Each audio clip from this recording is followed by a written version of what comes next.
इस समय बिहार में भूचाल आने वाला है। एक बार फिर से बीजेपी के पैरों तले ज़मीन खिसक गई है। जेडीयू बीजेपी से गठबंधन तोड़ आरजेडी के साथ सरकार बनाने वाली है। लेकिन सबसे बड़ा सवाल ये है कि आखिर देश भर में दूसरों के साथ तिकड़म करने वाली बीजेपी के साथ नीतीश कुमार कैसे खेल कर देते हैं। इन्हीं सब मुद्दों के जानने के लिए हम 5 बिहारी पत्रकारों से बात करेंगे।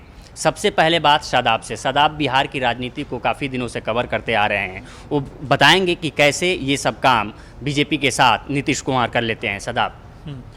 देखिए उपेंद्र, कुछ चीज़ें समझनी पड़ेगी। नीतीश कुमार को आपको समझना है तो नीतीश कुमार जो अभी कर रहे हैं, जो कहा जा रहा है कि नीतीश कुमार बीजेपी का साथ छोड़कर आरजेडी के साथ मिल जाएंगे, ये पहली बार नहीं हुआ है। आप अगर थोड़ा पीछे जाएंगे तो देखेंगे नीतीश कुमार ने 2015 का चुनाव लालू यादव के साथ मिलकर लड़ा था। उस टाइम भी 2014 में प्रधानमंत्री नरेंद्र मोदी के बनने से पहले, उनके जो पीएम बनने के चल रहा था, तब नीतीश कुमार ने उनका अपोज किया था। उनको पता था कि वो एक बड़े फेस के खिलाफ खड़े हो रहे हैं, फिर भी खड़े हुए और 2015 का लेकिन चुनाव लड़ा और जीता। अब तिकड़म की बात करते हैं। जो बीजेपी इतना कुछ करती है उसके साथ नीतीश कुमार कैसे कर रहे हैं, आपको नीतीश कुमार को थोड़ा समझना पड़ेगा। थोड़ा से पीछे और चलते हैं।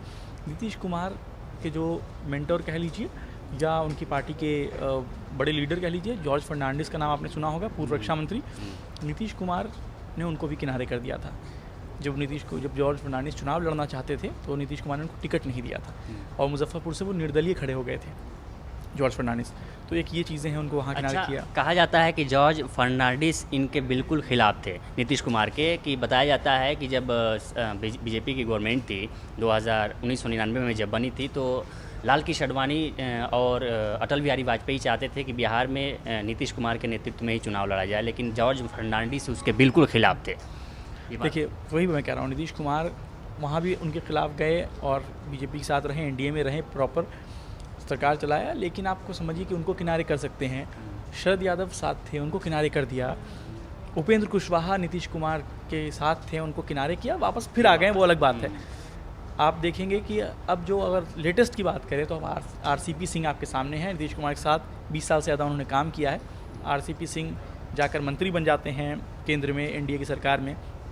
वहाँ पे खटास आई। नीतीश कुमार ने उनको तीसरी बार जब राज्यसभा भेजना था तो नहीं भेजा, किनारे कर दिया।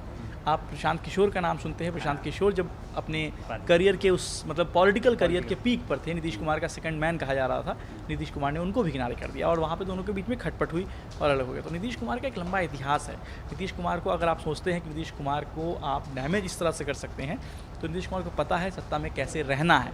तो वो चीज़ें नीतीश कुमार ने वही बीजेपी के साथ किया है जो बीजेपी दूसरों के साथ करती है, क्योंकि नीतीश कुमार को उसका एक्सपीरियंस है।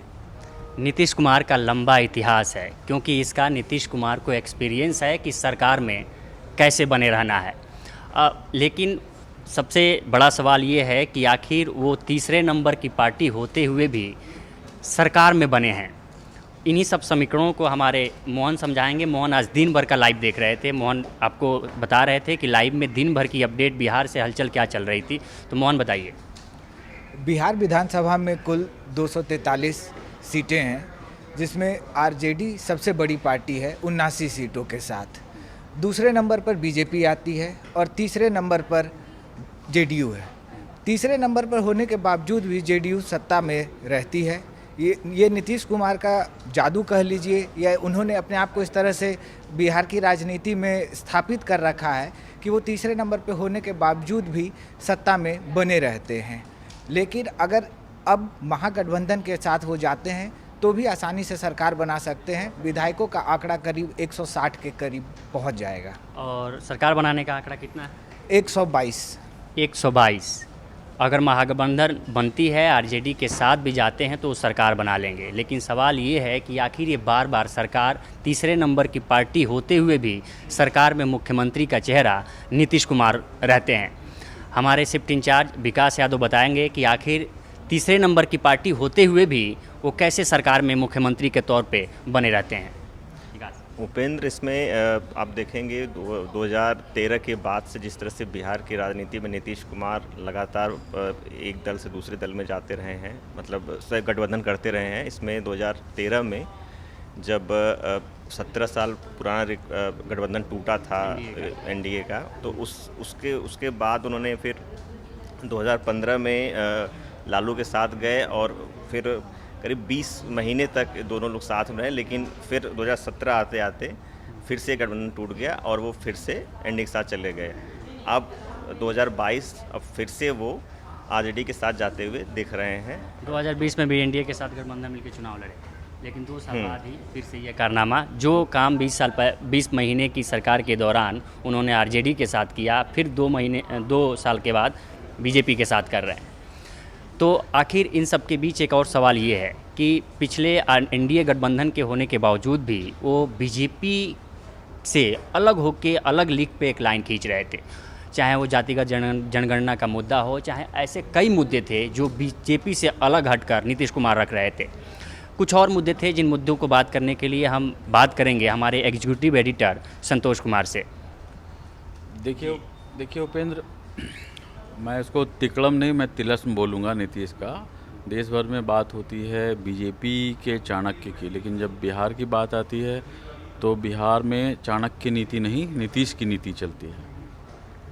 तमाम वो मुद्दे थे जिसमें बीजेपी के साथ वो सरकार में थे, लेकिन उनका अलग अपना स्टैंड था।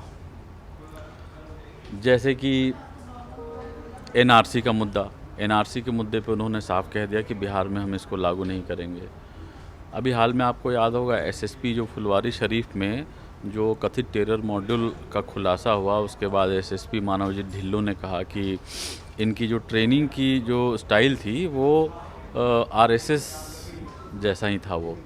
तो इस पे बीजेपी बहुत बौखलाई, बीजेपी ने प्रदर्शन किए, बीजेपी ने मांग किया कि भाई आप इनको हटाइए, लेकिन टस से मस जेडीयू नहीं हुई। आज भी मानवजीत ढिल्लों अपने पद पे बने हुए हैं। जातीय जनगणना का मसला था, जातीय जनगणना पे उनका अलग स्टैंड था।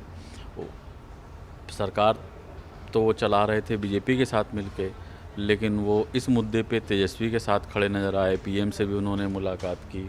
जनसंख्या नीति पे जब कहा गया कि इस पे सख्ती होनी चाहिए, सख्त कानून बनना चाहिए, तो उन्होंने बोला ऐसा ज़रूरी नहीं है, जागरूकता ज़रूरी है।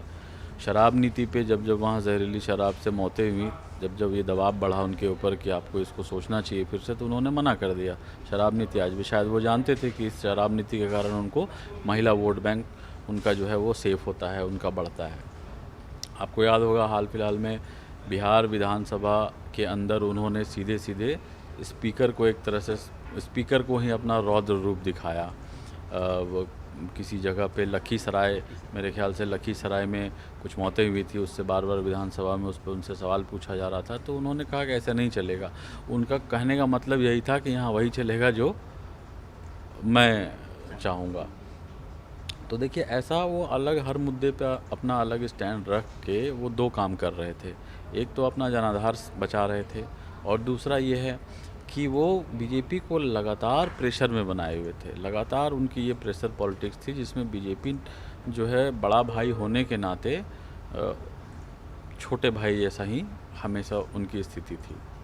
बड़ा भाई होने के नाते भी छोटे भाई जैसे होने की स्थिति थी। तो नीतीश प्रेशर पॉलिटिक्स बनाए हुए थे बीजेपी पे, और आज वो प्रेशर कुकर लगभग फट चुका है और बीजेपी से अलग होकर आरजेडी के साथ जाने वाले हैं। बिहार की हर राजनीतिक अपडेट के लिए बने रहिए द क्विंट हिंदी के साथ।